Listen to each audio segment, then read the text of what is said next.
सर्व मराठी रसिक श्रोत्यांचे मराठी भाषा संवर्धन पंधरवड्यानिमित्त हार्दिक स्वागत. महाराष्ट्र शासनाचा मराठी भाषा विभाग, महाराष्ट्र राज्य साहित्य आणि संस्कृती मंडळ, शिक्षण संचालनालय उच्च शिक्षण, विदर्भ साहित्य संघ नागपूर आणि संत गाडगेबाबा अमरावती विद्यापीठातील मराठी विभाग यांच्या संयुक्त विद्यमानं मराठी भाषा संवर्धन पंधरवड्यानिमित्त विविध कार्यक्रमांचे आयोजन करण्यात आलेले आहे.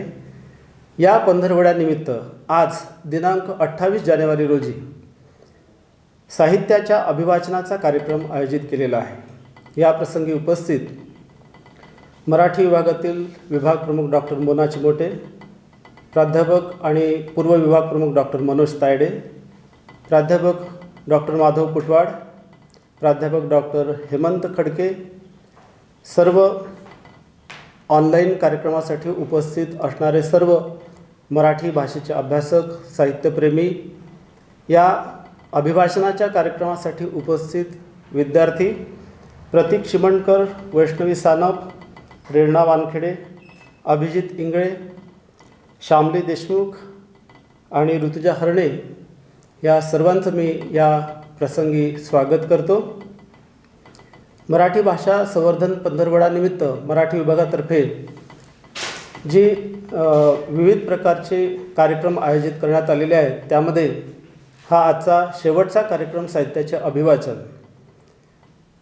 मराठी भाषा तसेच साहित्याच्या माध्यमातून मराठी भाषा आणि साहित्य यांच्या माध्यमातून भाषेचं संवर्धन व्हावं, भाषेचा सर्वत्र प्रचार व्हावा, हा प्रयत्न शासनाच्या माध्यमातून करण्यात येत आहे. ह्या प्रयत्नांना हातभार लावण्यासाठी आपण हा विशेष साहित्याच्या अभिवाचनाचा कार्यक्रम आयोजित केलेला आहे. साहित्य कला मानवी जीवनाचा अतूट अशा प्रकारचा भाग आहेत.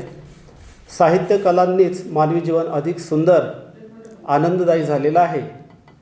विविध प्रकारच्या कथा, कविता, नाटक किंवा अन्य प्रकारच्या पुस्तकांचा आपण नेहमीच आनंद घेत असतो, त्याचं वाचन करतो, आस्वाद घेतो. यामध्ये नवीन पिढीला अधिकाधिक या साहित्याचा परिचय व्हावा, त्यांच्यामध्ये ही आवड वृद्धिंगत व्हावी, जोपासावी, या दृष्टीनं अशा प्रकारच्या या उपक्रमांचा हातभार लागत असतो. या आजच्या कार्यक्रमाच्या मागील भूमिका स्पष्ट करण्यासाठी मी मराठी विभाग प्रमुख डॉक्टर मोना चिमोटे यांना इथे आमंत्रित करतो. त्या साहित्याच्या अभिवाचनाच्या कार्यक्रमामागील आपली भूमिका, विभागाची भूमिका स्पष्ट करतील डॉक्टर मोना चिमोटे.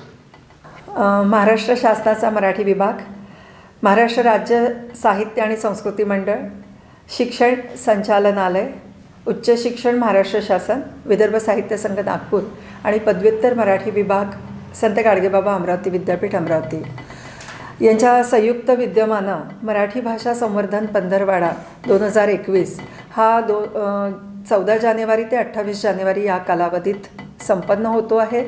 आणि आम्ही जे विविध कार्यक्रम इथे आयोजित केले होते, त्यातला आजचा हा शेवटचा कार्यक्रम, तो म्हणजे साहित्याच्या अभिवाचनाचा.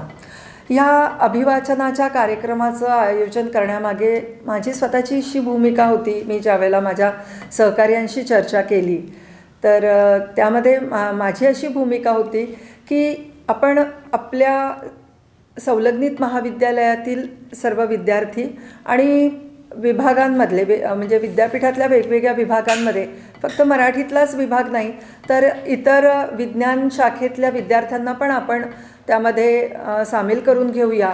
आणि या निमित्ताने विद्यार्थ्यांच्या मधले जे एक अभिवाचन करण्याचे एक विशिष्ट जे गुण आहेत किंवा ते जे कौशल्य आहे, या कौशल्याचा पण परिचय आपल्याला पण होईल आणि त्या विद्यार्थ्यांना स्वतःला पण होईल आणि एक व्यासपीठ त्यांना उपलब्ध करून देता येईल. आणि या निमित्ताने काही मराठी साहित्यातल्या वैशिष्ट्यपूर्ण अशा कलाकृतींमधला काही निवडक उतारा आपण जर त्यांच्या माध्यमातून वाचून घेतला, तर विद्यार्थी त्या मूळ कलाकृतीच्या अंतरंगात पण शिरतील, ती मूळ कलाकृती पण पूर्णपणे वाचून घेतील. या निमित्ताने लेखक माहीत होतील.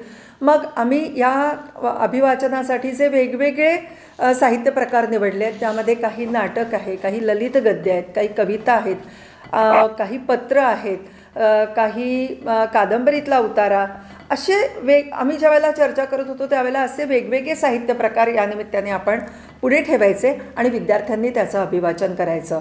मला असं वाटतं ही नवी पिढी आज ज्या काळात वावरते आहे त्या काळामध्ये यांना पूर्णपणे जर मराठी बोलायला सांगितलं तर ह्या विद्यार्थ्यांकडनं खूपदा असं होतं की अनाहूतपणे काही इंग्रजी शब्द त्यामध्ये येतात, काही वेगवेगळ्या प्रकारच्या भाषांमधनं आपण जे स्वीकारलेले शब्द आहेत ते पटकन मुलं स्वीकारतात. आणि मुख्य म्हणजे माझं हे निरीक्षण आहे की समाजात वावरत असताना ते ज्या मोकळेपणाने बोली, हिंदी, इंग्रजी आणि प्रमाण मराठी याचा वापर करत ते जे मोकळेपणाने संवाद साधतात, पण ज्या वेळेला त्यांना असं व्यासपीठावर समोर येऊन उभं राहून जेव्हा बोलायची वेळ येते किंवा उद्या ते कुठे मुलाखतीला सामोरे जातील किंवा उद्या वेगवेगळ्या व्यवसायांमध्ये ज्या वेळेला ते जबाबदारीचं काम करतील, तिथं या महाराष्ट्रात वेगवेगळ्या कार्यालयांमध्ये, शैक्षणिक क्षेत्रांमध्ये या विद्यार्थ्यांना आपलं म्हणणं नीटपणे मांडता येणं, प्रमाण मराठीत मांडता येणं आणि ते म्हणणं मांडत असताना आत्मविश्वासाने त्यांना आपलं म्हणणं मांडता येणं आणि सांगता येणं, मला असं वाटतं ही पण बाब खूप मोठी आहे.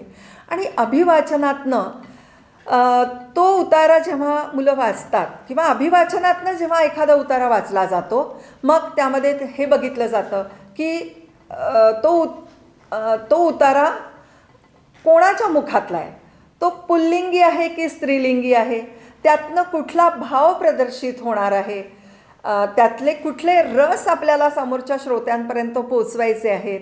आणि मग वाचिक साभिनय अशा पद्धतीने आपल्या शब्दांवर कुठं जोर द्यायचा आहे, कुठे आरोह अवरोह घ्यायचे आहेत, कुठे थांबायचं आहे, कुठे प्रश्न विचारायचा आहे, कुठे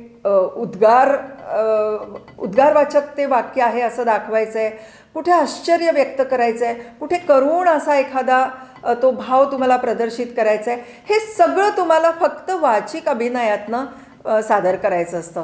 आणि हे सादर करत असताना आपल्या समोर असलेल्या त्या अक्षरांचं उच्चारण नेमकं कसं करायचं, ते उच्चारण करत असताना आम्ही ग्रांथिक भाषेत करायचं, ग्रांथिक भाषा असली तरी ती संवादी पद्धतीने करायचं, संवादी पद्धतीने करत असलं तरी बोली जर असली किंवा बोलीतला संवाद असला तर तो त्याच बोलीतनं समोरच्या श्रोत्यांपर्यंत पोचवायचा.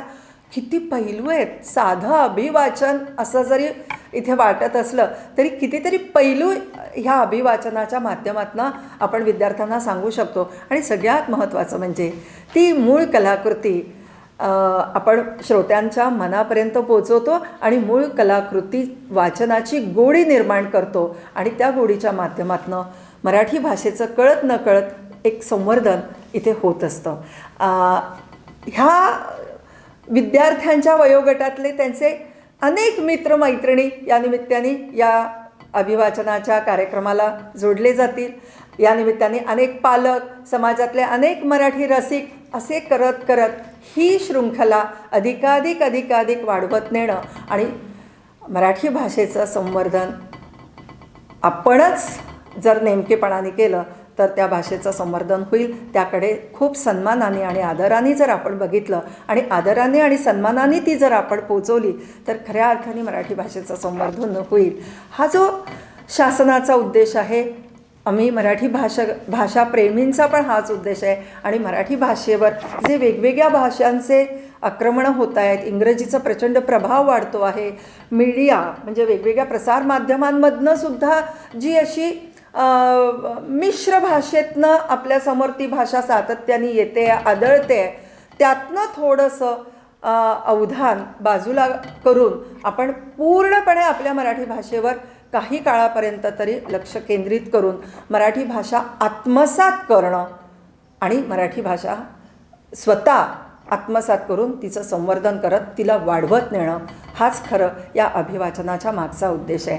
आजच्या या कार्यक्रमासाठी माझ्या विभागातले माझे सर्व सहकारी, त्यामध्ये doctor Manoj Tayade, doctor Hemant Khadke, doctor Madhav Putwad आणि आजच्या या अभिवाचन कार्यक्रमाची जबाबदारी ज्यांनी पूर्णपणे हाती घेतली आहे ते माझे सहकारी डॉक्टर प्रणव कोलते. त्याचप्रमाणे संपूर्ण ही जे वेगवेगळे संस्था आमच्यासोबत आज जोडल्या गेलेल्या आहेत त्यांचे सर्व पदाधिकारी, विद्यापीठाचे सन्माननीय कुलगुरू आणि प्रशासकीय सर्व अधिकारी, विद्यार्थी आणि मराठी रसिक बंधू भगिनींना मी आवाहन करते की आपणसुद्धा सातत्याने अशाच पद्धतीने वेगवेगळ्या कार्यक्रमांच्या माध्यमातून मराठी भाषेचं संवर्धन तर करावं आणि आमच्या या कार्यक्रमांचा तुम्ही ज्या पद्धतीने आज आनंद घेत आहात त्याबद्दल मी तुमचं ऋण पण इथे व्यक्त करते आणि इथे थांबते. धन्यवाद. धन्यवाद चिमोटे मॅडम. मराठी भाषेचं संवर्धन व्हावं तसेच साहित्याची गोडी वाचनातून वाढावी यासाठी अशा प्रकारच्या उपक्रमांचा उपयोग होतो. त्यासाठीच आम्ही अशा प्रकारचे उपक्रम आयोजित करतो. अशा प्रकारची भूमिका आपण आपल्या या मनोगतातून व्यक्त केली याबद्दल आपले धन्यवाद. यानंतर आता आपण आजच्या साहित्याच्या अभिवाचनाच्या कार्यक्रमाकडे वळूया. या कार्यक्रमामध्ये विद्यापीठातील पदव्युत्तर विभागातील विद्यार्थी जसे सहभागी झालेले आहेत तसेच संलग्नित महाविद्यालयातील विद्यार्थी देखील सहभागी झालेले आहेत. यांचं अभिवाचन आपण या कार्यक्रमाद्वारे ऐकणार आहोत. या कार्यक्रमाच्या सुरुवातीला मराठी साहित्याची सुरुवात ज्या महानुभावीय साहित्यापासून झाली त्यातील एक उतारा आपण इथे निवडलेला आहे. महानुभावी साहित्यात दृष्टांतपाठ नावाचा ग्रंथ आहे. या दृष्टांतपाठ ग्रंथामधून तत्कालीन 12व्या-13व्या शतकात जी मराठी प्रचलित होती ती अतिशय रमणीय अशा प्रकारची, लढीवाळ अशा प्रकारची मराठी, अतिशय सुंदर अशा प्रकारची वाक्यरचना त्या काळातली आपल्याला या दृष्टांतपाठमधून किंवा लीळाचरित्र, गोविंदप्रभू चरित्र अशा महानुभावी गद्यामधून आढळेल. अल्पाक्षरत्व आणि सोपे सोपे सुटे सुटे सुंदर असे वाक्य, संवादी भाषा ही त्याची वैशिष्ट्ये आहेत. तर अशा या महानुभावीय गद्याचा एक नमुना दृष्टांत पाठातील एक उतारा आपण सुरुवातीला घेत आहोत. हा उतारा आहे हत्तीचा दृष्टांत यातील. दृष्टांतपाठ या ग्रंथात क्रमांक 43 चा हा दृष्टांत आहे. ह्या दृष्टांताची रचना मुळात त्रिस्तरीय रचना आहे. म्हणजे दृष्टांतपाठ या ग्रंथामध्ये जे दृष्टांत आलेले आहेत त्याची रचनाच मुळी त्रिस्तरीय आहे. त्यामध्ये पहिला भाग हा सूत्र म्हणून येतो, दुसरा दृष्टांत म्हणून येतो आणि तिसरा दाष्टांतिक म्हणून येतो. केशिराज बासानं दाष्टांतिक, दृष्टांत आणि सूत्र याला जोडून दाष्टांतिक जोडलेला आहे. सूत्र आणि दृष्टांत हा भाग चक्रोधरोक्त आहे. म्हणजे चक्रधरांच्या वाणीतील सूत्र आणि त्याला पटवून देणारा दाखला देखील त्यांच्याच वाणीतला अशा प्रकारची रचना दृष्टांत पाठाची आहे. तर हत्तीचा दृष्टांतमध्ये कशा प्रकारची तत्कालीन भाषा आलेली आहे आणि त्याचं कथनात्मक स्वरूप किती सुबोध आणि प्रभावी आहे हे आपल्याला लक्षात येईल. मी वाचन करतो हत्तीचा दृष्टांत. सूत्र आहे, जो जे होऊनी असे तो तेची बोले, अनंत शक्ती परमेश्वर सकळासीही विषय व्यवस्था करीती. आता हे तात्विक सूत्र, त्या तात्विक सूत्राच्या स्पष्टीकरणार्थ चक्रधर दैनंदिन जीवनातील सोपे सुबोध दाखले देत असत. तर या सूत्राच्या स्पष्टीकरणार्थ जो दृष्टांत दिलेला आहे तो आता मी वाचतो. गावा हस्ती आला, गावा हस्ती आला, तेथ जात्यंध हस्ती पाहो गेले. एके पावो देखिला, एके सोंड देखिली, एके कानू देखिला, एके पाठी देखिली, एके पोट देखिले, एके पूस देखिले, मग एकमेका संवादिती. अरे तुवा हस्ती देखिला. पावो देखिला तो म्हणे हस्ती खांबा सारिखा. सोंड देखिली तो म्हणे हस्ती मुसळा सारिखा. कानू देखिला तो म्हणे हत्ती सुपासारिखा, पाठी देखिली तो म्हणे हस्ती कोथळे सारिखा, पूस देखिली तो म्हणे हस्ती खराटे या सारिखा, ऐसे एकमेका उरोदिती. तर यामध्ये डोळसू असे तो म्हणे हा हत्तीचा एकू एकू अवयवू होये, परी हस्ती नव्हे, ऐसा अवयवी युक्त तो हस्ती. तर अशा प्रकारे हत्तीचा दृष्टांत आलेला आहे. अतिशय सुबोध आणि अतिशय कानाला छान गोड वाटणारा अशा प्रकारचा हा दृष्टांत तत्कालीन कथेची रूपं देखील या दृष्टांच्या माध्यमातून आपल्याला लक्षात येतात. त्याचप्रमाणे तत्कालीन भाषा देखील आपल्याला त्या भाषेचं रूप देखील या दृष्टांतामधून लक्षात येतं.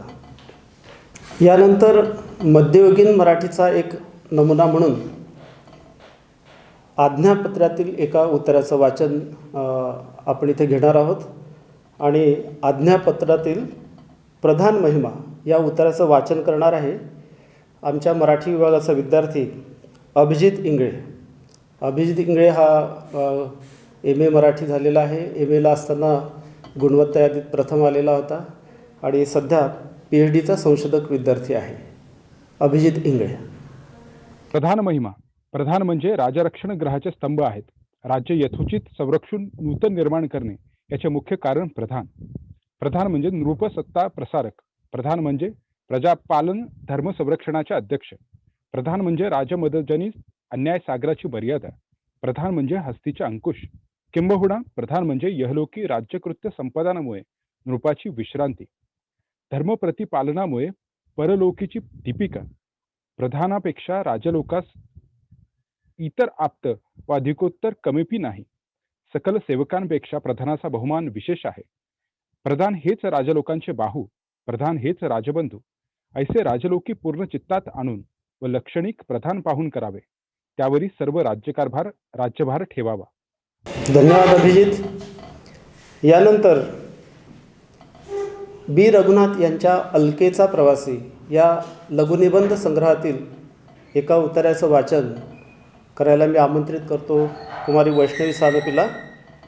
वैष्णवी सानप सध्या इंग्रजी विभागात MAचा अभ्यासक्रम करते आहे आणि ती वाचन करेल सुंदर पुस्तकं या उत्तराचं. सुंदर पुस्तकं. माझं म्हणाल तर मी जगतो केवळ सुंदर पुस्तकांसाठी. ग्रंथ हे मानवाचे गुरु आहेत म्हणे. गुरु म्हटला की बुवाबाजी आणि उपदेश ठरलेलेच. संसारातल्या यातनांना हे कोरडे उपदेश काय उपशामक आहेत? जीवनाचं ज्वलन शांत करण्याचं सामर्थ्य असेल तर फक्त सुंदर पुस्तकातच. फेदरवेट कागदावर सुबक रीतीनं छापलेलं, मोरोक्को लेदरची मोहक बांधणी असलेलं, खुणेसाठी एखादी रेशीम फीत घातलेलं आणि विशेष म्हणजे एखाद्या नामांकित चित्रकाराच्या अत्यंत विलोभनीय चित्रानं सजवलेलं, एवढीच काही सुंदर पुस्तकाची माझी व्याख्या नाही. किंवा लेखक आपल्या ओळखीचा आहे, किंबहुना निकटवर्ती स्नेही आहे. आपल्या 1-2 पुस्तकांना त्यानं लांबलचक प्रस्तावना लिहून आपला उदो केला आहे, अथवा स्तुतीपर परीक्षणं छापून लेखकांच्या मालिकेत बऱ्याच वरच्या जागी आपल्याला नेऊन बसवलं आहे. म्हणून त्याच्याही पुस्तकाला सुंदर म्हणणं आपलं कर्तव्य आहे असंही मला वाटत नाही. नटीच्या चेहऱ्याआड दडून पृष्ठसंख्येत जागतिक विक्रम करणारी भारुडं प्रत्येकी बाजारात मांडली जातात.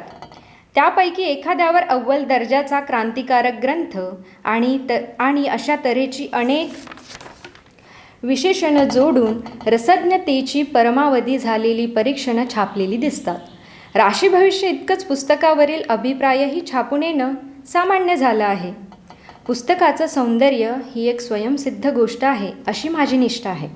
लेखक कलावादी असो अथवा जीवनवादी असो, हम मिटे हैं तो उनकी अच्छी अच्छी किताबों पर. कला आणि जीवन परस्परांना पूरक आहेत. स्वप्नभूमी हेच उत्कट जीवनाचं वास्तव जग आहे.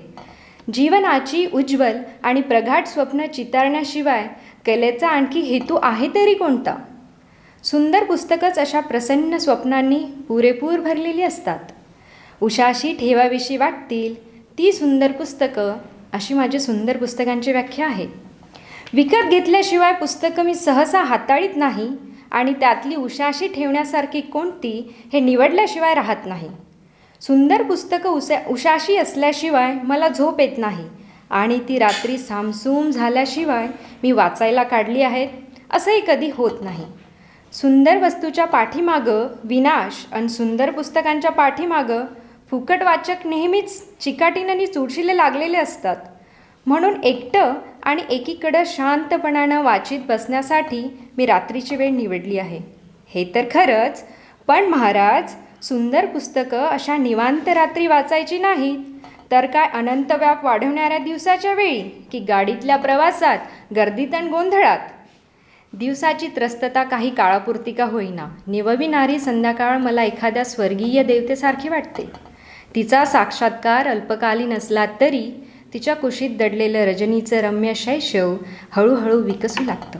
आणि मग काय विचारता, माझ्या आवडीचा तोल सांभाळण्यासाठी निळ्या रंगाचे झगे घातलेले, माझ्या आवडत्या पेननं स्वाक्षरी करून ठेवलेले व जगाची दृष्टी टाळण्यासाठीच की काय उशाखाली दडून ठेवलेले माझे रहस्यातले मित्र माझ्या सानिध्यासाठी किती अधीर होऊन जातात. माझी सुखदुःख ज्यात रंगवली आहेत असा भास निर्माण करणाऱ्या आणि लेखकाला आपल्या मनातल्या गुपितांची चाहूल लागली तरी केव्हा आणि कशी अशा सुखद शंकांना कारण होणाऱ्या या प्रतिभेच्या अखंड विकसित फुलांचा सुगंध लुटताना दैनिक व्यापात गुदमरून गेलेलं माझं हृदय प्रसन्नतेनं अगदी मत्त होऊन जातं. सुंदर पुस्तकांचा आणखी एक गुण असा आहे की ती सहसा लवकर पूर्ण करावीशी वाटत नाहीत आणि वाचून संपविली तरी तशी कल्पनाही करवत नाही. हाती असलेल्या पुस्तकाचा शेवट लवकर येऊ नये म्हणून ते मोठ्या कंजूषपणानं वाचण्यात माझ्या रात्रीच्या रात्री खलास होतात. आणि अनेक पारायणं केलेलं पुस्तक पुन्हा पुन्हा सुरू केलं तरी पूर्वी इतकीच माधुरी माझ्या प्रत्ययास येते. या पुस्तकाचं अशा तऱ्हेनं चीज पुरवण्यात डोळ्याभोवती घोटाळणारी झोप कैक वेळा चिडून परत जाते आणि मग तिचा रुसवा काढण्यासाठी दिवसाचे 8 वाजले तरी जागृतीला हट्टानं दूर सारावं लागतं. आठवणीत कायम राहणारी पुस्तकं, ती अमर तशी पुन्हा पुन्हा वाचाविषयी वाटणारी पुस्तकं देखील अक्षर होत. जीवनात पुस्तकांशिवाय संचय करण्यासारखं आणखी आहेच काय? आयुष्याच्या शेवटच्या जंक्शनवरून निघताना जीवनाच्या सूत्रधारानं थोडं जरी ओझं बरोबर घेऊन देण्याची परवानगी दिली तर माझ्याजवळ या सुंदर पुस्तकांचं एक लहानसं गाठोडं राहीलच राहील. धन्यवाद. धन्यवाद वैष्णवी. बी रघुनाथांच्या सुंदर पुस्तकांविषयीच्या अतिशय मार्मिक अशा प्रकारचं भाष्य, त्याचं वाचन तू केलंस. जीवनात सुंदर पुस्तकांशिवाय संचय करण्यासारखं आणखी असतं तरी काय, हा खूप छान प्रश्न त्यांनी उपस्थित केला आणि सुंदर पुस्तकांची आपली व्याख्या देखील त्यांनी आपल्याला सांगितली. अर्थात प्रत्येकाची सुंदर पुस्तकांविषयीची आपली आपली स्वतंत्र अशी कल्पना निश्चितच असेल, पण बी रघुनाथांनी मात्र अत्यंत रमून जाऊन पुस्तकांचा जो आस्वाद घेतला आणि अशा पुस्तकांविषयी त्यांना काय वाटतं हे जे सांगून ठेवलं ते अतिशय महत्त्वाचं आहे. यानंतर मी आमंत्रित करतो प्रतीक चिमणकर याला. प्रतीक चिमणकर सध्या विधी विभागाचा विद्यार्थी आहे. त्यानं MBA केलेलं आहे आणि तो वाचन करेल अतिशय प्रसिद्ध अशा नटसम्राट या नाटकातील उतार्याचं. विवा शिरवाडकरांचं नटसम्राट हे अजरामर असं नाटक आणि त्यातलं एक स्वगत to be or not to be हे बहुतेक मराठी रसिक श्रोत्यांच्या स्मरणात आहेच ते. तर त्याचं वाचन करण्यासाठी मी आमंत्रित करतो प्रतीक चिमणकर याला. To be or not to be, that is the question. जगावं की मरावं हा एकच सवाल आहे. या दुनियेच्या उकिरड्यावर खरकट्या पत्रावळीचा तुकडा होऊन जगावं बेशरम लाचार आनंदानं की फेकून द्यावं हे देहाचं लक्तर त्यात गुंडाळलेल्या जाणीवेच्या यातनेसह मृत्यूच्या काळ्याशा डोहामध्ये, आणि करावा सर्वांचा शेवट एकाच प्रहारानं, माझा तुझा याचा आणि त्याचाही. मृत्यूच्या महासर्पानं जीवनाला असा डंख मारावा की नंतर येणाऱ्या निद्रेला नसावा जागृतीचा किनारा कधीही. पण त्या निद्रेलाही पुन्हा स्वप्न पडू लागलं तर इथंच मेघ आहे. नव्या स्वप्नाच्या अनोळखी प्रदेशात प्रवेश करायचा धीर होत नाही म्हणून आम्ही सहन करतो हे जुनं जागेपण. सहन करतो प्रेताच्या निर्जीवपणानं अभिमानावर होणारे बलात्कार अस्तित्वाच्या गाभाऱ्यात असलेल्या सत्वाची विडंबना आणि अखेर करुणेचा कटोरा घेऊन उभे राहतो खालच्या मनानं आमच्याच मारेकऱ्यांच्या दाराशी. विधात्या, तू इतका कठोर का झालास? एका बाजूला आम्ही ज्यांना जन्म दिला ते आम्हाला विसरतात, आणि दुसऱ्या बाजूला ज्यांना आम्हाला जन्म दिला तूही आम्हाला विसरतोस. मग विस्कटलेल्या हाडांचे सापडे घेऊन हे करुणा करा, आम्ही थेरड्यांनी कुणाच्या पायावर डोकं आदळायचं रे? कुणाच्या पायावर? To be or not to be, that is the question. धन्यवाद प्रतीक. नटसम्राट या नाटकामध्ये अशी बरीच स्वगतं आहेत आणि ती खूप प्रसिद्ध आहेत. यातल्या एका स्वगताचंच आपण फक्त इथं वाचन केलेलं आहे. अशा प्रकारचं वाचन ऐकल्यानंतर कदाचित आपल्याला प्रत्येकालाच नटसम्राट हे नाटक नव्यानं परत वाचावं अशी नक्कीच इच्छा होईल असं मला इथं वाटतं आहे. यानंतर मी आमंत्रित करतो प्रेरणा वानखेडेला. प्रेरणा वानखेडे पु ल देशपांडे यांच्या प्रसिद्ध अशा ती फुलराणी या नाटकातील उतार्याचं वाचन करेल. प्रेरणा वानखेडे ही राम मेघे अभियांत्रिकी महाविद्यालयाची विद्यार्थिनी आहे आणि तिला नाटकामध्ये वेगवेगळ्या प्रकारचा अभिनय करण्याची आवड आहे. तर मी आमंत्रित करतो प्रेरणा वानखेडेला. असं काय मास्तर साहेब? गधडी काय? नालायक, हरामजादी? थांब थांब, तुला शिकवीन चांगलाच धडा. तुला शिकवीन चांगलाच धडा. तुझ्या पापाचा भरलाय घडा. मोठा समजतो स्वतःला मास्तर. ए, तुझं गटारात घालचा शास्त्र. तुझं मशनात गेलंय ज्ञान, तुझ्या त्वांडातच घालीन शान. तुझा क, तुझा ख, तुझा ग, तुझा घ, मारे पैजाचा घेतोय इडा. तुला शिकवीन चांगलाच धडा. तुझा उतरीन समदा माज, तवा येशील गुंडाळून लाज. माझी चाटत येशील बुट. मी म्हणन काय आज इकडं कुठं? हात पसरून मागशील भीक. मी म्हणन जरा शुद्ध बोलायला शिक. मग उडवून हात सांगीन धरायला वाटचल बाहेर मुकाट. उग वळवळ करतोय किडा. तुला शिकवीन चांगलाच धडा. तुला दाखवतेच बघ चोरा. तू बघशील माझा तोरा. ओहो आहा, ओहो आहा, how sweet, lovely, charming, beauty. हाय समदे धरत्याल मंजूचे पाय. कुत्र्या वाणी घोळवीन गोंडा. तरण्या पोरांचा दारात लोंढा. Hi Manju, hi Dilip, hi Manju, hi Philip. Manjuben केम छो? How do you do? Come go Hanging Garden. Hey I beg your pardon. कुणी आणतील सिल्कची साडी, कुणी देतील मोत्याची कुडी, कुणी घालतील फुलांचा सडा. तुला शिकवीन चांगलाच धडा. मग कुठूनच येईल राजकुमार. तगडक तगडक तगडक तगडक तगडक तगडक तगडक. सफेद घोड्यावर होऊन स्वार. तगडक तगडक तगडक तगडक तगडक तगडक तगडक. नदरेला जेव्हा नदर भिडल, झटक्यात माझ्या पायाच पडल. म्हणल राणी तुझ्यावर झालो फिदा. क्या खूबसूरती कैसी अदा. माग काय हवं ते माग. प्यारी माझ्यावर धरू नकोस राग. हां, मी मात्र गावठीच बोलीन. मनाची गाठ हळूच खोलीन. गालावर चढल लाजची लाली. नदर जाईल अलगद खाली. म्हणेल त्याला ह्या काय असं. लोकात उगच होईल हस. कुंपणा पातर सरड्याची धाव. टिटवीने धरावी कदर्याची हाव. हिऱ्याच्या कंठाला सुतळीचा तोडा आणि गटाराच्या पानाला सोन्याचा गडा. अगं बाई, मग राजाच येईल रथात बसून. म्हणल कसा विकार पण हो माझी सून. दरबारी धरत्याल मुठीत नाक. म्हणतील अग राजाचा मान तरी राख. तोरण बांधान रांगोळ्या काढा. तोरण बांधान रांगोळ्या काढा. त्या अशोकाला शिकवीन चांगलाच धडा. मग मंजू म्हणाल महाराज ऐका. त्या अशोक मास्तराला बेड्यास ठोका. शिशाचा रस्त्याच्या कानात वता आणि लखलखत्या सुनीनं गर्दन छाटा. मास्तरला घोड्याच्या शेपटाला जोडा आणि पाटलून काढून चापकानं फोडा. महाराज म्हणतील भले हुशार. धाडून द्या रा घोडस्वार. तगडक तगडक तगडक तगडक तगडक तगडक तगडक. जवळ राजाचं शिपाई धरत्याल तुला. म्हणशील म्हणजे सोडीव मला. धरशील पाय आणि लोळशील कसा. रडत राशील ढसा ढसा. तुझा ए, तुझा ओ, तुझा न, तुझा ण, तुझा शा. तुझं वस्कन अंगावर येणं. भोग आता गप तुझ्या कर्माची फळं. तुझ्या चुरू जिभेला कायम चटाळ. महाराज म्हणतील ह्याची गर्दन तोडा. मी म्हणन जाऊ द्या, गरीबाला सोडा. तू म्हणशील मंजू देवी तुला आलो ग शरण. मी म्हणन शरण आल्यावर देऊ नये मरण, शरण आल्यावर देऊ नये मरण. धन्यवाद प्रेरणा.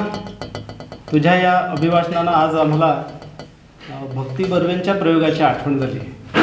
खरं तर ती फुलराणी हे जे स्मरणात कायमचं राहिलेलं आहे मराठी रसिक श्रोत्यांच्या, ते भक्ती बर्वे यांनी केलेल्या अभिनयामुळं आणि त्याचा आज परत तो सुखद अशा प्रकारचा प्रत्यय हा तुझ्या अभिभाषणामुळं इथे मिळालेला आहे.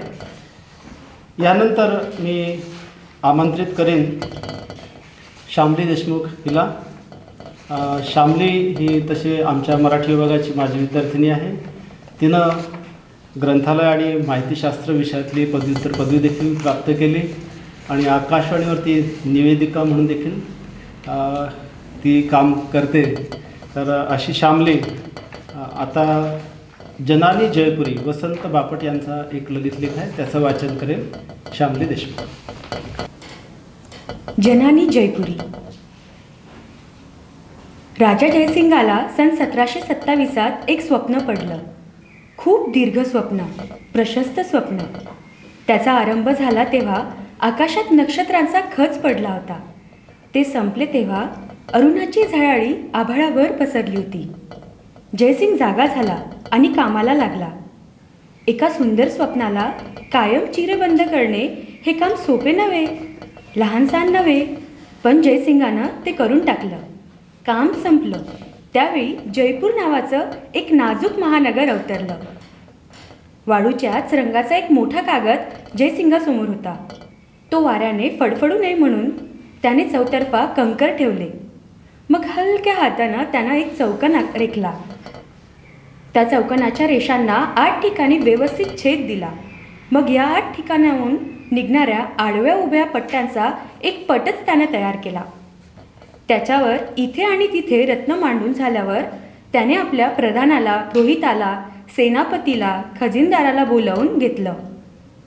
आपल्या पुढे पसरलेला तो सौम्य पिवळसर पट, त्याच्यावरची हिरेमाणिके हा पसारा दाखवून तो म्हणाला, हे माझे स्वप्न.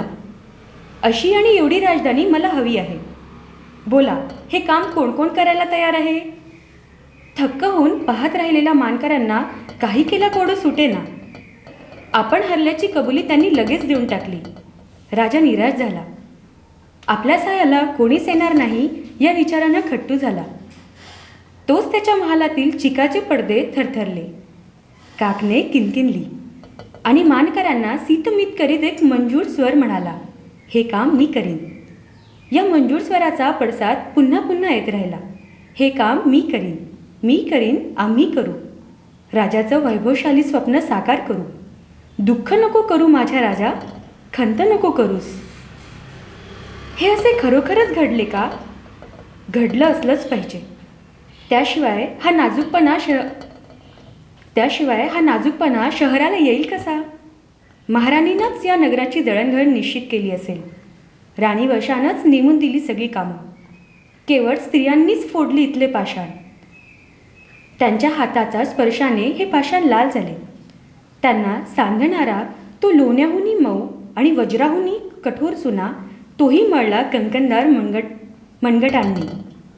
इथले रस्ते घडवताना हजार हजार सुंदरींनी मंगल कलश कटीखांद्यावरून आणून रिते केले. मेंदी लावल्या पायांनी गारात उडवला.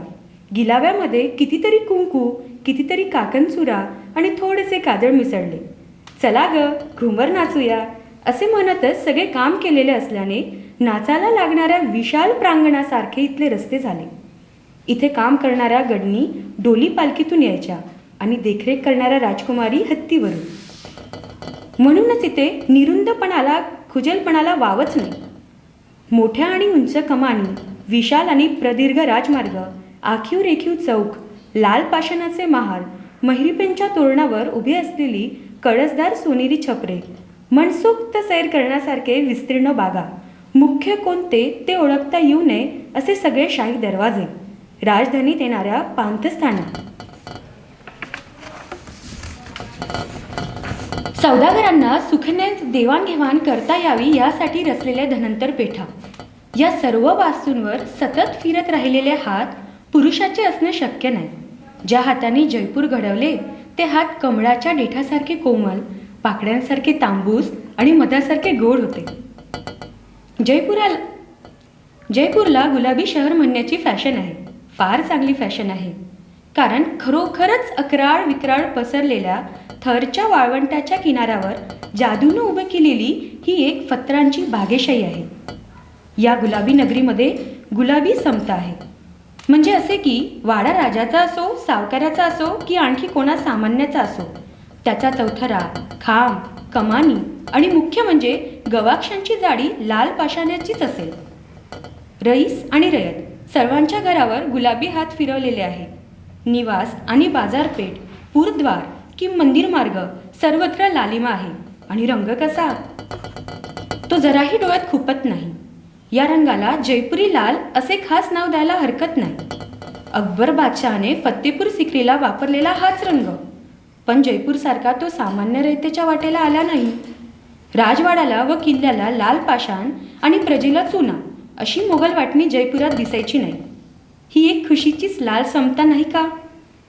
चुने गच्चीच्या पांढऱ्या फेक किंवा पिवडीच्या पिवळ्या दमक घरांची आपली गावे, अशा लाखो गावांचा आपला देश ही जयपुरी कशी लाखात एक दिसते.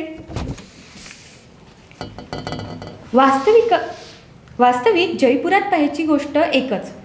जयपूर 110 फुटी रुंदीचे रस्ते मध्ययुगीन जगात तरी इतरत्र खासच नसतील. नगररचना हा शब्द कशाशीही खातात याचे विस्मरण झालेल्या राष्ट्रात 18व्या शतकात जयपूर कसे जन्माला आले कोण जाणे. हाही एक भारतीय चमत्कारच, एक जंतर मंतरच. एवढे जुने जयपूर टिकले आहे ते रजपुतांनी मुघलांशी जोडलेल्या सलोख्यामुळे, हे खरे. पण नंतर त्याच्यावर कमी का आघात झाले? अर्धे कच्चे संस्थानिक होऊन गेले. त्यांनी काही भलेबुरे बांधले, काही ओरखडे काढले. स्वराज्यात लोकशाहीने काही इंका दाखवलाच. वाईट साईड इमारती सतत बांधल्या जात आहेतच, तरीही जयपूर अजून जयपूरच आहे, हे विशेष. काही आंतरिक शक्तीमुळेच हे घडले आहे. म्हणूनच जगभरच्या प्रवाशांची इथे रीग आहे. अक्षरशः हजारो रुपये किंमत असलेले जवाहीर इथे आजही विकले जात आहे. जुन्या जिद्दीने कलेची आणि कारागिरींची उपासना करणारी माणसे तिथे आहेत.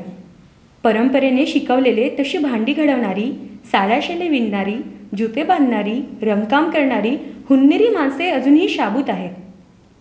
त्रिपोलियावरील बाजार अजूनही खास जयपुरी बाजार आहे. साफे बांधणारी रंगीन मंडळी अजूनही तुरळक का होईना आहेतच. पण या सर्वांवर ताण म्हणजे जयपुरीची नाजूक शान अजून अभंग आहे. मोठे पण मुलायम, भव्य पण मौसूद, चवदार पण अरुवार, पराभूत पण दिमाखी, असे हे जयपूर. हे जयपूर कसले? ही जयपुरीच. गोंडस, गुलाबी, फैनेबाज, लाडे लाडे करणारी, सुखावलेली आणि सुखवणारी, रंगीत आणि रंगेल, महागडी पण हवी हवीशी, खानदानी जनानी जयपुरी. धन्यवाद श्यामली. एक जयपूरवरचं आपलं मनोगत, अतिशय रमणीय अशा प्रकारचं जयपूर आणि तितकंच प्रसन्न असं वसंत बापटांचं भाष्य, अतिशय छान अशा प्रकारचा हा उतारा तू वाचलास.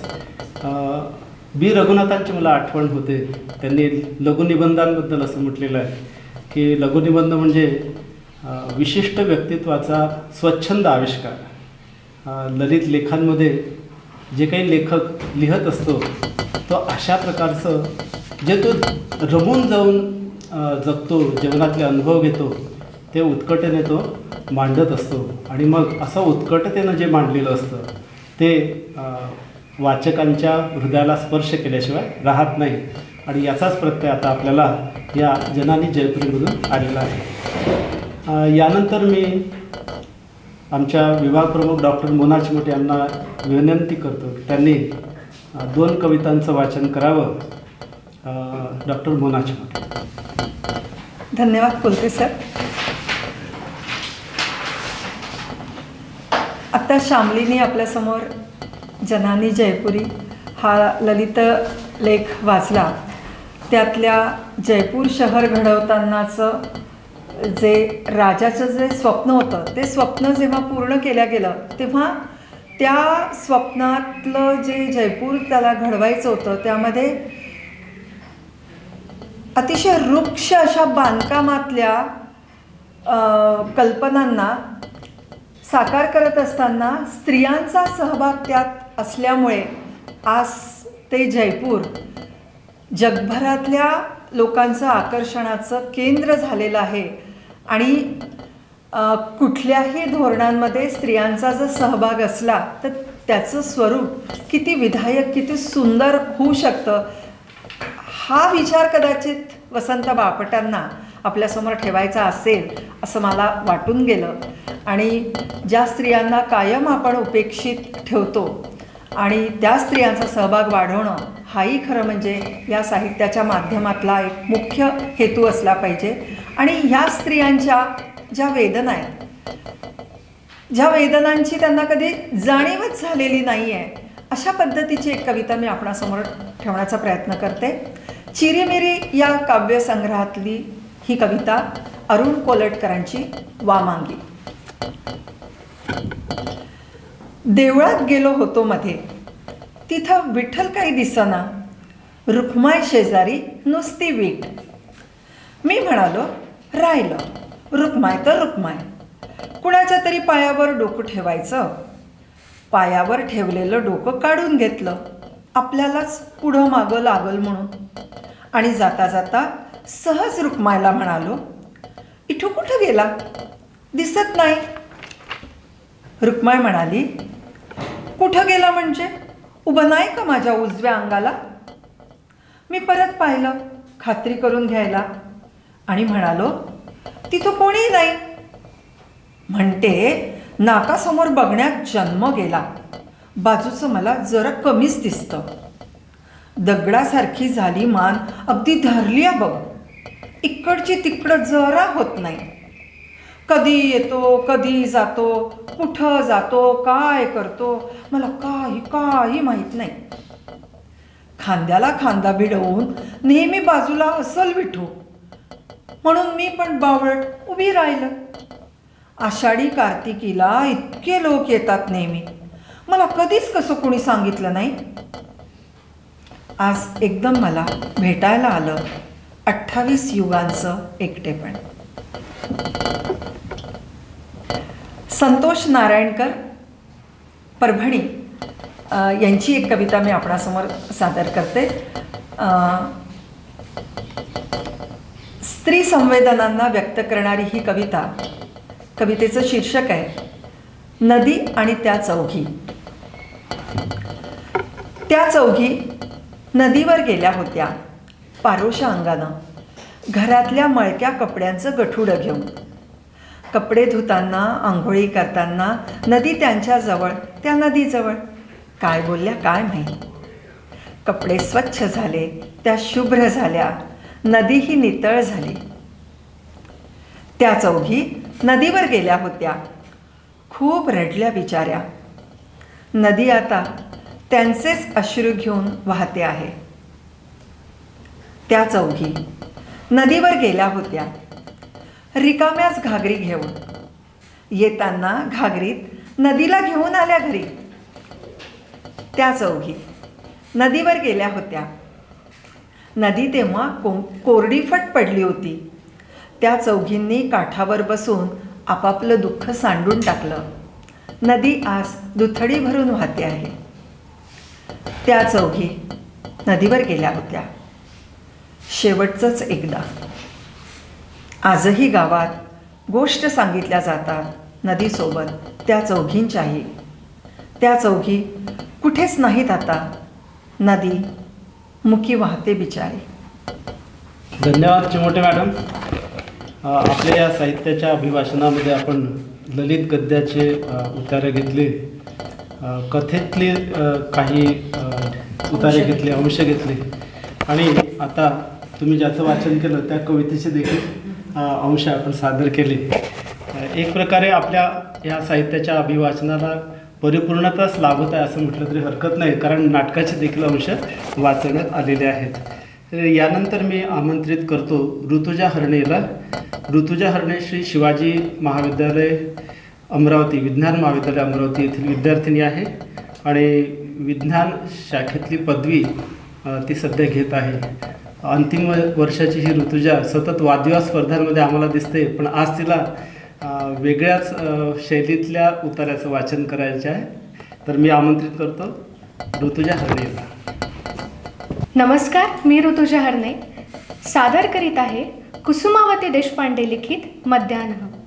आमची मे महिन्याची दुपार म्हणजे वाड्याच्या ताटांनी मढवलेल्या व पंखांनी विभूषित केलेल्या खोलीतच भोवता जायची. अशा खोलीतल्या या मंद उजेडात काहीशा अस्वाभाविक परंतु अत्यंत आल्हादकारक थंडाव्यात आणि वाड्याच्या सुगंधात निदान आम्हा वऱ्हाड्यांना तरी उन्हाळ्याचे सार सर्वस्व साठवल्याचं वाटते. अर्धवट झोपेत एखाद्या कादंबरीची पाने चाळावी, मध्येच या कुशीचे त्या कुशीवर वळून एकदा हुश्य करावे व पूर्णपणे निद्रेच्या स्वाधीन व्हावे. हाच आमचा कार्यक्रम.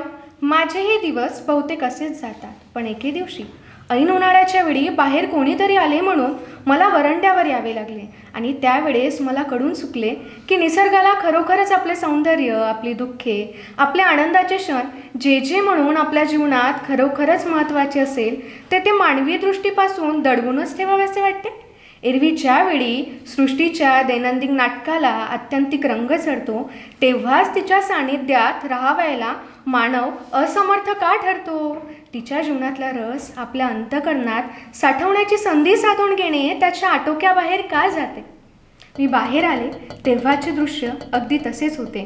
दृष्टीच्या सीमेपर्यंत काळी शुक्क जमीन पसरली होती. शब्दाच्या पलीकडे जिचे दारिद्र्य गेले आहे अशा एखाद्या स्त्रीच्या अंगावरील फाटक्या चिंध्याप्रमाणे वाढून कोड झालेल्या गवताचे अवशेष भाजणाऱ्या वाऱ्याने उगीच भुरभुरत होते. दूरवर नजर फेकली तर मधूनच मृगजलाचे तरंग दिसत, मधूनच ती काळीभोर जमीनच तरडल्यासारखी खालवर हल्ल्यासारखी वाटे. मी कितीतरी वेळ तिथे उभे राहिले, अगदी दूरवर पाहित उभे राहिले. दृष्टीच्या टप्प्यातला कानाकोपरा मी निरखून पाहिला. सगळीकडे स्तब्धता, अनिमेष स्तब्धता पसरली होती. झोप लागली होती का सृष्टीला? छे, तिच्या जीवाची लाही लाही होत होती. तिचा ओठ दाटून आला होता. तिच्या तोंडून शब्द फुटत नव्हता.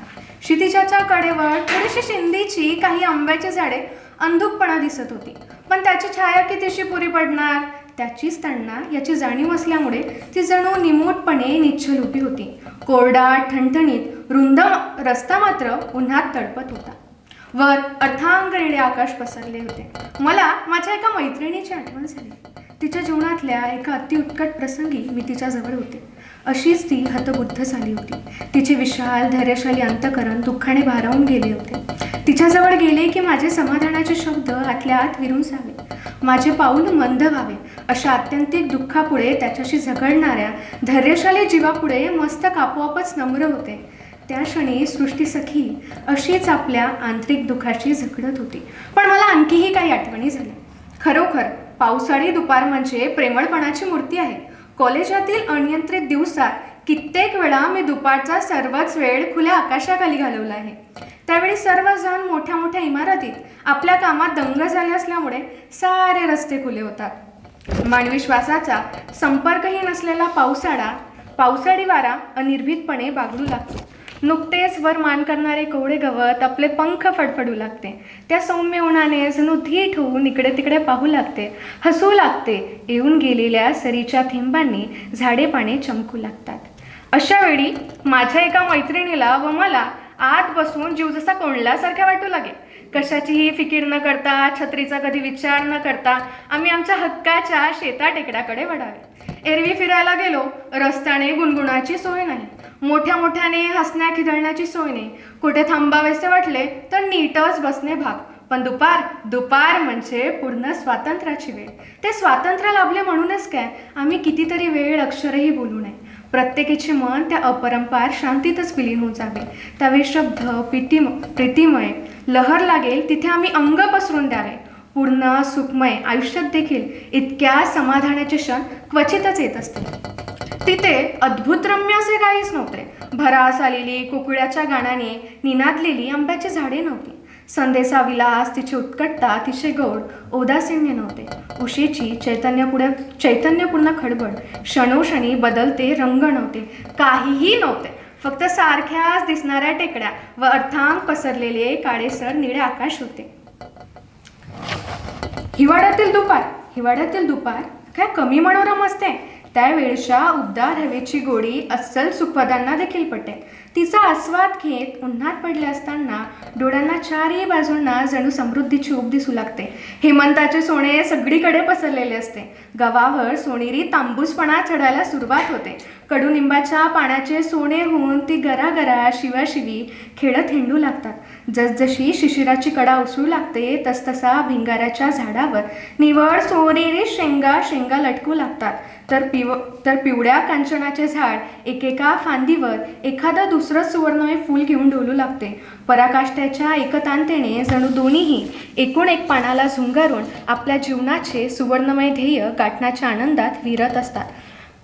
मिळास राजाने हेमंताच्या शिशिरातील दुपारच्या सौंदर्याकडे डोळे उघडून पाहिले नसावे का? परंतु मध्याणीचे सौंदर्य स्थलावर किंवा ऋतूंवर अवलंबून नाही. अद्भुततेपासून अलिप्त व कुठल्याही तऱ्हेच्या अतिरंजनाने अदूषित अशा वास्तविकचे सौंदर्य तिच्यात आहे व म्हणूनच जीवनाच्या मुख्य वृत्तीशी तिची वृत्ती समरस होऊ लागते. जीवनसंगीतेच्या स्थायी स्वराची मधुरता व महत्त्व तिच्यात आहे. ती भेट भावनेने ओथंबलेली आहे, पण ती भावना इतकी सखोल, इतकी संत व अखंड आहे की बुद्धीच्या अत्यंत प्रभावशाली झोताने तिचे निरीक्षण करून घ्यावे. मध्यानीच्या वेळे समतोलपणाचे स्वारस्य, गंभीरतेचा आनंद साठवला आहे. तीत उशृंखलपणा नाही, भडकपणा नाही, अभिजातपणेला साजेसे तिचे सौंदर्य आहे. प्रकल्प हृदयाप्रमाणे तिचे दुःख आणि शब्द आहे. त्याचप्रमाणे तिचा आनंद शांत आहे. धन्यवाद ऋतुजा. निसर्गाच्या मनोरम रूपांवर अनेक साहित्यिकांनी लिहिलेलं आहे. स्त्री लेखिकांपैकी दुर्गा भागवतांच्या ऋतुचक्रची आपल्याला नक्कीच आठवण होते. पण मला असं वाटतं की मध्यान्हावर दुपारवर क्वचितच कोणी लिहिलं असेल तर कुसुमावती देशपांडे तशा समीक्षक म्हणून आपल्याला परिचित आहेत. कुसुमावती देशपांडे म्हटलं की साहित्य सिद्धांतकार आहेत त्या. तशा प्रकारची एक प्रतिमा आपल्या डोळ्यापुढे उभी राहते. परंतु हा ललित लेख आपण ऐकल्यानंतर किंवा वाचल्यानंतर कुसुमावतींचा एक वेगळाच परिचय आपल्याला झाल्याशिवाय राहत नाही. आणि निश्चितच हा मध्यान्हावरचा जो लेख आहे तो आपल्या नित्य स्मरणात राहिल्याशिवाय देखील राहणार नाही, इतका तो सुंदर झालेला आहे. धन्यवाद ऋतुजा. यानंतर मी आमंत्रित करतो परत एकदा अभिजित इंगळे याला. तो माहेर वाशिण ही एक कथा सादर करेल. गोरा दोडके तसं आपल्यासाठी हे अपरिचित असं नाव आहे, परंतु यांनी एक सुंदर अशा प्रकारची कथा लिहून ठेवलेली आहे माहेर वाशिण. तर ती सादर करण्यासाठी मी आमंत्रित करतो अभिजित इंगळे याला. माहेर वाशिण, गोरा दोडके. विश्वविद्यालयाच्या ग्रंथसंग्रहालयातून मला टॉल्स्टॉय, चेकाव व ॲड्यू यांचा स्मृती हा ग्रंथ मिळाला. त्याचा लेखक गॉर्की. लेख, विषय आणि लेखक यांचा असा समसमा आणि म्हणूनच रमणीय संयोग क्वचितच आढळून यायचा. अशा प्रकारचं पुस्तक आहे हे कळताच ते आपल्याला मिळणार कसं म्हणून मन अस्वस्थ झालं होतं. नंतर बराच काळ उलटून गेला. विश्वविद्यालयाच्या ग्रंथसंग्रहालयाच्या अव्यवस्थित, अपूर्ण, निर्बुद्ध, गचाळ सूचीमध्ये सहज पान चाळता चाळता माझ्या मित्राला गॉर्कीच्या या ग्रंथाचं नाव आढळलं. त्यानं आपल्या नावावर ते पुस्तक घेतलं व बटाटे वडे माझ्याकडून कबूल करून घेऊन त्यानं ते पुस्तक माझ्या हातात टाकलं. मी ते एकाएकी वाचायला घेतलं नाही.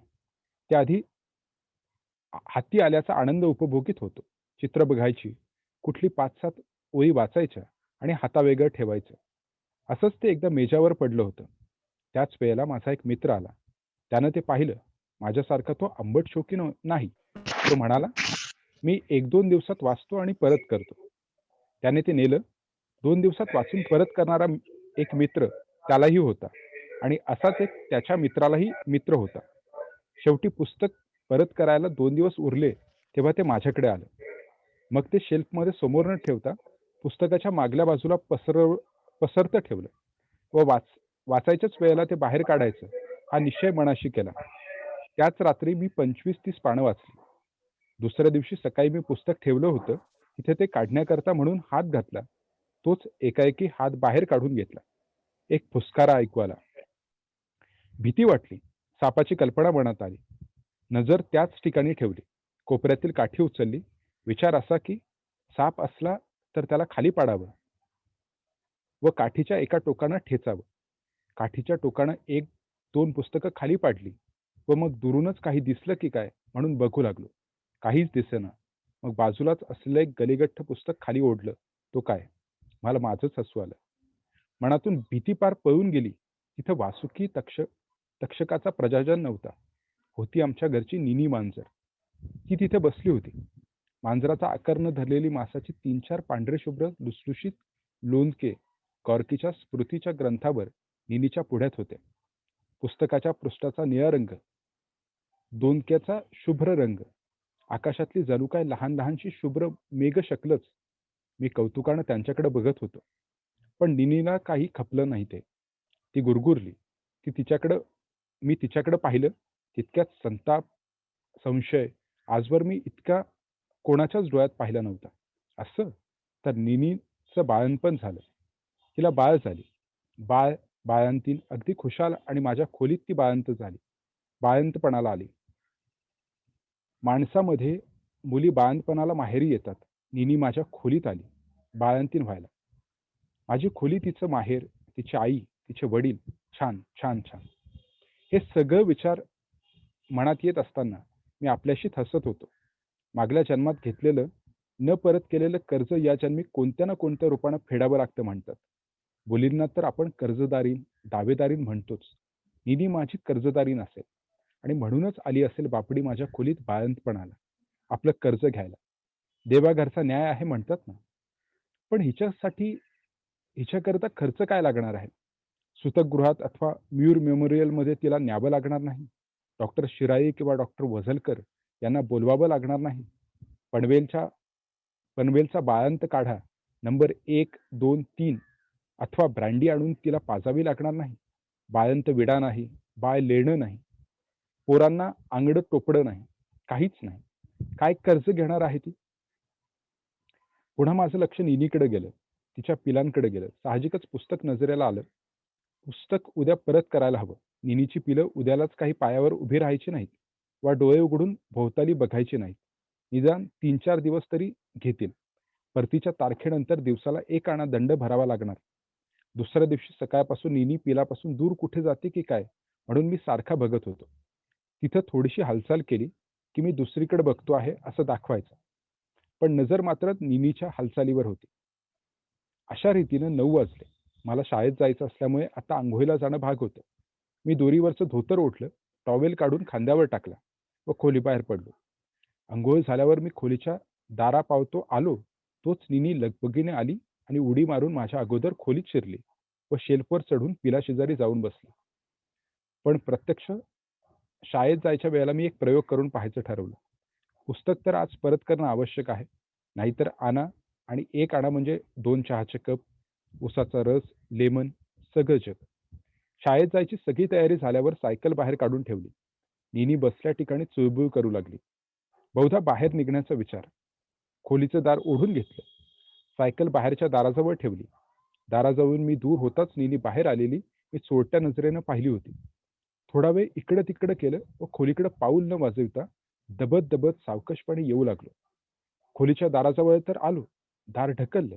आत बघतो तो खिडकीतून उडी मारून निनी आपल्या पिलाजवळ जाऊन बसलेली. मग मनाशी ठरवून टाकलं, राहू द्या. बाळंतीणाला सुखाणं. टॉलस्टॉय, चेकॉव, ॲडिव, गॉर्गी ते तिच्या तैनातीत आहेत. ते असू द्या. घाई नको. थोड्या दिवसांनी मी आपल्या जमा खर्चाच्या वहीत नोंद केली. 8 आणे निनीच्या बाळंतपणाचा खर्च. धन्यवाद अभिजित. माहेर वाशिम ही कथा ऐकल्यानंतर निश्चितच आता आपल्याला असं म्हणता येईल की गोरा दोडके यांचा आता आपल्याला वेगळा परिचय झालेला आहे. गोरा दोडके हे तसं अपरिचित नाव आहे, परंतु त्यांनी सुंदर प्रकारचं असं लेखन केलेलं आहे. तर यानंतर या कार्यक्रमातल्या शेवटच्या उताराचं वाचन होईल आणि त्यासाठी मी आमंत्रित करतो प्रतीक शिबणकर, वैष्णवी सानप यांच्यासोबत मी देखील वाचन करणार आहे.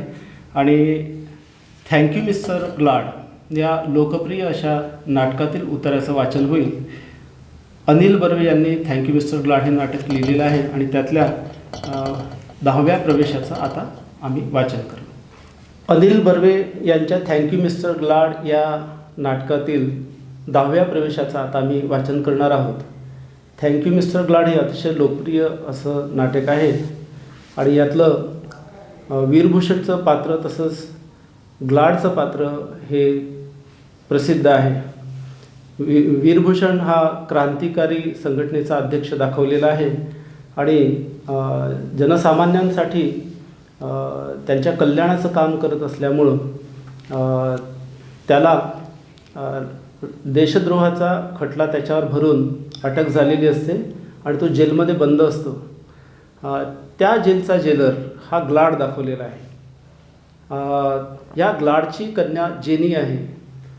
ही जेनी वीरभूषण आणि ग्लाड यांच्यातला एक अत्यंत काव्यात्मक अशा प्रकारचा संवाद या नाटकातल्या 10व्या प्रवेशामध्ये आलेला आहे आणि त्याचंच आता आपण वाचन करूया. थँक्यू मिस्टर ग्लाड आहे. लांबून चर्च ऑर्गनचे सूर ऐकू येत आहेत. फाशी गेट गफूर वॉर्डर येतो आणि तो एकदम खुश आहे आणि गफूर सांगतोय, बडा साहेब निघालाय फाशी गेटात यायला, लीडर को बाहेर निकालो, हुकुम आहे साहेबाचा, पट्टा टोपी अप टू डेट करा. गफूर जातो संदेश देऊन आणि जमादार ठाकठीक होऊन उभा राहतो आहे. बुटांचे खाडखाड आवाज. जमादार वीरभूषणला बाहेर काढतो. जेनिफर येते. प्रथम ती वेड्यांकडे पाहते आणि नंतर वीरभूषणकडे आणि इथून पुढचे संवाद आता आपण बघूया. जेनीचं वाचन, जेनी या पात्राचे संवाद त्याचं वाचन करते आहे वैष्णवी सानप. वीरभूषणचे संवाद त्याचं वाचन करतो आहे प्रतीक शिबणकर. ग्लाडच्या संवादांचं वाचन आणि काही गौण पात्र आहेत 1-2मध्ये सिनियर, त्याचं वाचन मी करणार आहे. Hallo, guten Abend. Ich freue mich. पप्पा, वीरभूषण हाच ना? हां, तू कसं ओळखलंस? एवढ्या जेलमध्ये या ना, एकट्यानेच माझ्या नजरेला नजर देऊन पाहिलं. Good evening mister glad. Good evening. काय संध्याकाळची शतपावली चालली काय? हां, चालताना मी पावलं मोजित नाही, जमीन मोजत नाही मिस्टर ग्लाड. का? कारण चालताना मी जेव्हा जमिनीकडे पाहतो तेव्हा माझ्या लक्षात येतं, माझ्या आधी हजारो वर्षे इथे या मातीत माणसांची पावलं उमटली आहेत. माझ्यानंतरही हजारो वर्षे इथं माणसांची पावलं उमटायची आहेत. ही जमीन कोणा एकाची नाही, माझीही नाही, माणसांची आहे. आणि ज्या गोष्टीवर आपली मालकी नाही तिची मोजदाद कशाला करायची? हा, एकदम बुकिश. सारखे थिसिस बोलतोस. अरे आम्हाला कळेल असं काय बोलत जा. काय जेनी? यांना काय म्हणायचंय ते मला कळलं पप्पा. तुला कळलं? कसं कळलं? कविता कुणालाही कळते. काव्य नसतं तर याचं मृत्यूपत्र तरी मला कसं कळलं असतं. पण याचं मृत्यूपत्र नुसता क्रांतिकारक विचार नाही, क्रांतिकाव्य आहे. Thanks for your compliment. काय थँक्स? यू सी जिन, तुला सांगितलं नाही पण या कवीनं तुझा इन्सल्ट केला आहे, अपमान केला आहे. अपमान? हो, अपमानच. जिन, याच्या डिग्रीवरून जाऊ नकोस. उभं आयुष्य जंगली आदिवासीत घालवलं यानं. साहल्याला सौंदर्य काय ते माहीत नाही. मी त्याला म्हटलं, माझी मुलगी किती सुंदर असेल कल्पना कर बरं. तर हा काय म्हणाला माहिती आहे? फार तर माझ्या मृत्यू इतकी सुंदर असेल. ही उपमा अपमानास्पद आहे. निश्चितच. तरुण मुलींच्या सौंदर्याचं कौतुक करताना हातचं काही राखायचं नसतं. फार तर म्हणूनच उपमा द्यायची होती तर निदान फार तर माझ्या मृत्यूपत्रा इतकी सुंदर असेल अशी द्यायची होती. माझं मृत्यूपत्र इतकं आवडलं? फार आवडलं. हुतात्म्य दुर्मिळ असतं, दुर्लभ असतं. पण हुतात्म्यांच्या कविता देवदुर्लभ असतात मिस्टर पटनाईक. काय आहे की नाही माझी मुलगी सुंदर? खूप सुंदर, इतकी सुंदर, इतकी सुंदर किती? की हिला पाहिलं असतं तर अनेक रोमॅन्टिक कवींच्या कविता अधिक सुंदर झाल्या असत्या. हिला पाहून तुला सुचली की नाही एखादी कविता? नाही, हिला पाहून मला फक्त हिच्या आईची हत्या आठवली. तुम्ही या फाशी गेटच्या अंधारात एकटं नाही वाटत तुम्हाला? नाही वाटत, बिलकुल नाही वाटत. का? सोबतीला मृत्यू आहे ना, आणि मृत्यूची संगत प्रत्येकाने एकट्यानेच करावायची असते. मृत्यूला समोर पाहूनही तुम्ही काव्य बोलता?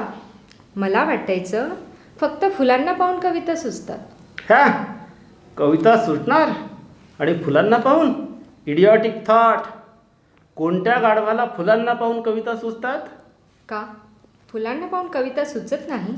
जिने फुलांना पाहून सुचतात ती पोराटोरांची गाणी. शाळेत घोकायची, नंतर विसरून जायची. मग कशाला पाहून सुचते कविता? जेणे कविता चिरंतन असते, ती आत्ता उमलून येते, नंतर कोमेजणाऱ्या फुलांना पाहून नाही सुचत. कविता सुचते अपार आकाशाला पाहून, अथांग समुद्राला पाहून, अभेद्य पर्वताला पाहून, विशाल क्षितिजाला पाहून. आणि अटळ मृत्यूला पाहून. जेणे तुझ्या आईने मरियमने कविता केली मृत्यूला पाहून. मृत्यूला पाहून? हां, कविता नव्हतीच ती. तिची एक शिकायत होती मृत्यूबद्दल, मागणं मृत्यूकडे.